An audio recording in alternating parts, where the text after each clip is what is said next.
Have you ever stopped to think about that promise Jesus made? In Matthew chapter 16, he looks right at Peter and says, "Upon this rock I will build my church." Singular, not churches, not a loose network of spiritual organizations. He said, "My church."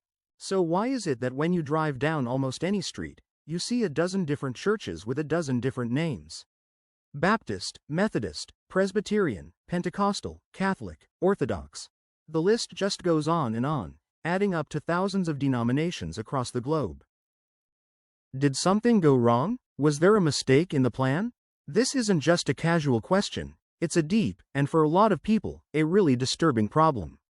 What if this fractured landscape of churches isn't just a historical accident, but a direct contradiction to the unified body that Jesus himself said he would build? Before we can make sense of the division, we have to get a handle on the original design. When the New Testament talks about the church, the language it uses is incredibly and consistently unified. The Apostle Paul, writing to the church in Ephesus, doesn't just suggest unity, he states it as a fact. In Ephesians chapter 4, he says, "There is one body and one Spirit, one Lord, one faith, one baptism, one God and Father of all." He repeats the word, one, for a reason. It's emphatic. The church isn't described as an organization, but as an organism, the body of Christ. And a body can't have multiple heads giving it conflicting orders. It has one head, Christ himself. The Bible also says this body was purchased at an infinite price. Acts chapter 20 verse 28 tells us that Christ purchased the church with his own blood. From this viewpoint, the name the church uses is a really big deal. It's about ownership. If Christ bought the church, then shouldn't it wear his name, and his name alone? To call it by any other name, whether it's the name of a human founder like Luther, a style of government like Presbyterian, or a specific practice like Baptist, can be seen as taking glory away from the one who paid the ultimate price. It's like putting someone else's name on the deed to a house that Christ alone paid for. In the early church, as you read about it in the book of Acts, there were no denominations. You had local churches, the church in Jerusalem, the church in Antioch, the church in Rome, but they were all understood to be part of that one, single body. The Apostle Paul actually tackled this problem head-on in his first letter to the Corinthians. He heard they were splitting into cliques, saying things like, "I follow Paul," or "I follow Apollos," or "I follow Peter," or "I follow Christ." His response was sharp. Has Christ been divided? The question was supposed to sound absurd, because the answer was an obvious no. Paul's point was that creating divisions based on loyalty to human leaders was a total violation of their singular loyalty to Christ.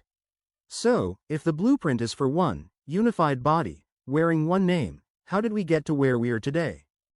The journey from one church to thousands is a long, complicated story of theology, politics, geography, and good old-fashioned human error. For almost 1,000 years, even with all the debates and regional differences, the church stayed in one piece, at least structurally. The first massive, permanent split happened in 1054 AD.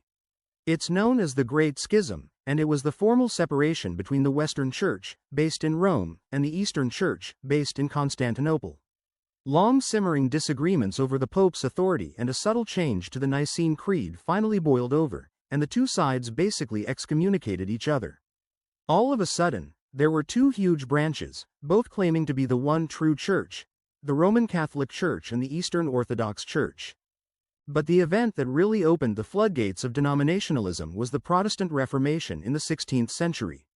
It kicked off in 1517 when a German monk, Martin Luther, posted his 95 Theses, a list of complaints against the Catholic Church, especially its practice of selling indulgences. Luther's core message, that salvation is by grace through faith alone and that the Bible is the ultimate authority, ignited a fire that swept across Europe. But this fire didn't just create one new alternative, it created a principle of division. As soon as the central authority of the Pope was rejected, the big question became, okay, so who has the final say on what the Bible means?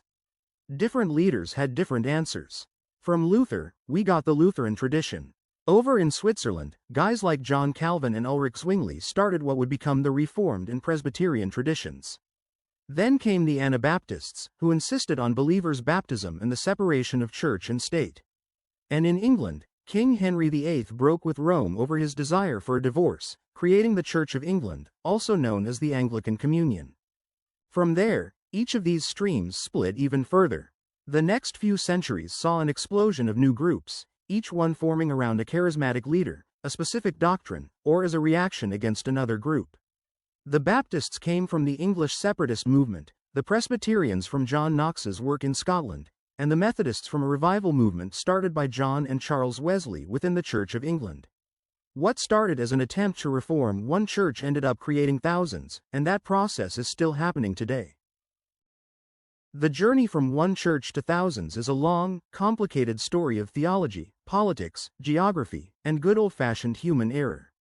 For almost 1,000 years, even with all the debates and regional differences, the church stayed in one piece, at least structurally. The first massive, permanent split happened in 1054 AD. It's known as the Great Schism, and it was the formal separation between the Western Church, based in Rome, and the Eastern Church, based in Constantinople. Long simmering disagreements over the Pope's authority and a subtle change to the Nicene Creed finally boiled over, and the two sides basically excommunicated each other. All of a sudden, there were two huge branches, both claiming to be the one true church, the Roman Catholic Church and the Eastern Orthodox Church. But the event that really opened the floodgates of denominationalism was the Protestant Reformation in the 16th century. It kicked off in 1517 when a German monk, Martin Luther, posted his 95 Theses, a list of complaints against the Catholic Church, especially its practice of selling indulgences. Luther's core message, that salvation is by grace through faith alone and that the Bible is the ultimate authority, ignited a fire that swept across Europe. But this fire didn't just create one new alternative, it created a principle of division. As soon as the central authority of the Pope was rejected, the big question became, okay, so who has the final say on what the Bible means? Different leaders had different answers. From Luther, we got the Lutheran tradition. Over in Switzerland, guys like John Calvin and Ulrich Zwingli started what would become the Reformed and Presbyterian traditions. Then came the Anabaptists, who insisted on believers' baptism and the separation of church and state. And in England, King Henry VIII broke with Rome over his desire for a divorce, creating the Church of England, also known as the Anglican Communion. From there, each of these streams split even further. The next few centuries saw an explosion of new groups, each one forming around a charismatic leader, a specific doctrine, or as a reaction against another group. The Baptists came from the English separatist movement, the Presbyterians from John Knox's work in Scotland, and the Methodists from a revival movement started by John and Charles Wesley within the Church of England. What started as an attempt to reform one church ended up creating thousands, and that process is still happening today. Those who justify these divisions often claim they are not a sign of failure, but of sincere people trying their best to understand complex parts of Scripture. For instance, the name Baptist came about because a group became convinced that baptism was only for people who profess faith, not for infants. The name Presbyterian reflects a core belief about church government by elders or presbyters. The argument is that these names are for organizational clarity and to mark out important beliefs. However, this view struggles to reconcile with the clear command in Ephesians chapter 4 verses 3-6 to be eager to maintain the unity of the Spirit. If there is one Lord, one faith, one baptism, creating separate organizations with different names and practices appears to run directly counter to this biblical mandate for visible unity. This is the tension so many Christians live in. On one hand, denominations can feel necessary to protect sound doctrine and separate from genuine false teaching. On the other, they can breed pride, create an us versus them mindset, and completely shatter the church's credibility to a watching world. After all, Jesus prayed in John chapter 17 that his followers would be one, so that the world may believe that you have sent me. Our visible division often sends the exact opposite message. But maybe the final thought shouldn't be on all the names alone that divide us, but on the one name that unites us, but the teaching as well. No matter what the sign says out front, the true head of any Christian church is Christ himself. The Bible said that he is not head of any church is not his, not keeping the apostle doctrine, Ephesians chapter 1 verses 22-23 and Colossians chapter 1 verse 18. The foundation of the church, as Jesus told Peter, is the confession that he is the Christ, the Son of the living God. Our denominational labels do not give glory to Christ who died for the church. The one identity that lasts for eternity is the bride of Christ, the body he purchased.